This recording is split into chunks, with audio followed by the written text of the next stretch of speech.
Hi friends, welcome back to my channel. నేనండి మీ సుహారిక భాగ్యాల. మరో కొత్త రెసిపీ తోటి మీ ముందుకు వచ్చేసాను. కొత్త రెసిపీ ఏమిటి అనుకుంటున్నారా? బెండకాయ కర్రీ. బెండకాయ కర్రీ ఎలా చూసేద్దాం. మరి ఇంకెందుకు ఆలస్యము. అలాగే కొత్తగా నా ఛానల్ ఎవరైనా చూస్తున్నట్లయితే సబ్స్క్రైబ్ చేసుకోవడం మాత్రం మర్చిపోకుండా, అలాగే ఒక లైక్ కూడా చేయండి. బెండకాయలు ఒక పావు కిలో తీసుకోండి. నేనైతే బెండకాయలు పావు కిలో తీసుకొని ఈ విధంగాను కట్ చేసుకున్నాను. మీరు కూడా అలా కట్ చేసుకోండి. అలాగే ఉల్లిపాయలు, ఒక పెద్ద సైజు ఉల్లిపాయ ఒకటి, అలాగే ఒక 4 వెల్లుల్లి రబ్బలు, ఒక 2 టమాటాలు కూడా ఇలా కట్ చేసేసి పక్క పెట్టేసుకోండి.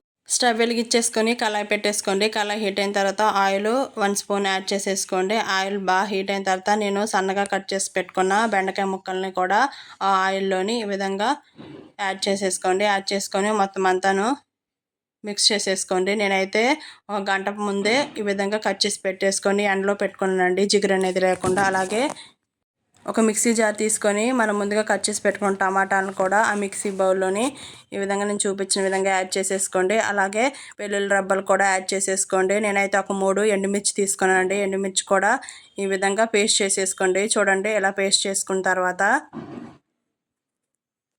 ఒక 2 టేబుల్ స్పూన్ ఆయిల్ యాడ్ చేసేసుకొని పోపు దినుసులు కూడా యాడ్ చేసేసుకోండి. అలాగే 1 స్పూను జీలకర్ర యాడ్ చేసేసుకోండి. జీలకర్ర బాగా వేగిపోయిన తర్వాత మనం సన్నగా కట్ చేసి పెట్టుకున్న ఉల్లిపాయలు కూడా యాడ్ చేసుకొని మొత్తం అంతా ఈ విధంగా మిక్స్ చేసేసుకోండి. ఇలా మిక్స్ చేసుకున్న తర్వాత ఉల్లిపాయలు గోల్డ్ కలర్ వచ్చే విధంగాను వేపేసుకోండి. ఇలా వేపుకున్న తర్వాత 1 టేబుల్ స్పూను పసుపుని యాడ్ చేసుకోండి. అలాగే 1 టేబుల్ స్పూన్ అల్లం కూడా యాడ్ చేసుకొని పచ్చివాసన పోయే విధంగా మొత్తం అంతా మిక్స్ చేసేసుకోండి.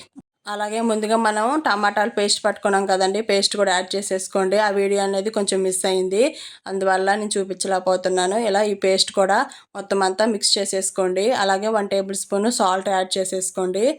సాల్ట్ యాడ్ చేసుకున్న తర్వాత 1 టేబుల్ స్పూన్ కారం కూడా యాడ్ చేసుకొని ఇలా 10 to 20 మినిట్స్ పాటు ఇలా మూత పెట్టేసుకోండి. ఇలా మూత పెట్టేసుకున్న తర్వాత అదంతా మగ్గిపోతుంది. ఇప్పుడు మూత తీసి చూడండి, ఆయిల్ అంతా ఈ విధంగా పైకి తేలుతుంది. మొత్తం అంతా ఒకసారి మిక్స్ చేసేసుకోండి. మనం ముందుగానే బెండకాయ ముక్కలను వేపేసుకున్నాం కదండి, ఆ బెండకాయలు కూడా ఈ విధంగా యాడ్ చేసేసుకోండి. ఇలా యాడ్ చేసుకొని మొత్తం అంతా మిక్స్ చేసుకోండి. ఇలా బెండకాయ ముక్కలు కట్ చేసుకోవడం వల్ల బెండకాయ కర్రీ అనేది చాలా టేస్టీగా ఉంటుందండి. అలాగే కొత్తగా ఇలా ట్రై చేయడం చాలా బెటర్గా ఉంటుంది. అలాగే బెండకాయలను ఇప్పుడు 10 to 20 మినిట్స్ పాటు మీడియం ఫ్లేమ్లో ఇలాగ మూత పెట్టేసుకోండి. ఇలా మూత పెట్టేసుకున్న తర్వాత ఆయిల్ అంతా మంచిగా పైకి తేలుతూ, అలాగే ముక్కలకు కూడా ఉప్పు, కారం అనేది, అల్లం వెల్లుల్లి పేస్ట్ అనేది అంతా బాగా పట్టేసి మంచి టేస్టీగా ఉంటుంది. అలాగే 1 గ్లాసు వాటర్ యాడ్ చేసుకోండి.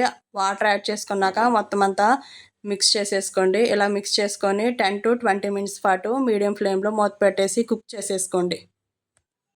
ఇలా మూత తీసిన తర్వాత 1 table spoon garam masala add చేసేసుకోండి. గరం మసాలా యాడ్ చేసుకున్న తర్వాత మొత్తం అంతా మిక్స్ చేసుకున్న తర్వాత నేనైతే ఇప్పుడు దీంట్లోకి ముందుగానే పల్లీ పౌడరు పట్టేసుకున్నానండి. పల్లీలు వేపేసుకొని పౌడర్ పట్టేసుకున్నాను. ఆ పౌడర్ కూడా కొంచెం ఒక 2 టేబుల్ స్పూను యాడ్ చేసేసుకొని దీనివల్ల ఫ్లేవర్ చాలా బాగుంటుంది. బెండకాయ కర్రీ రెడీ అండి. బెండకాయ కర్రీ ఎలా చేయడానికి ట్రై చేయండి. చాలా స్పెషల్గా, చాలా టేస్టీగా ఉంటుంది. ఇందులో మెయిన్గా నువ్వులు అండ్ ఎండుమిర్చి యాడ్ చేసాము. దానివల్ల ఫ్లేవర్ చాలా బాగుంటుంది. రోటీ చపాతీలో కూడా చాలా బాగుంటుంది. అలాగే రెసిపీ నచ్చినట్టయితే సబ్స్క్రైబ్ చేసుకోండి.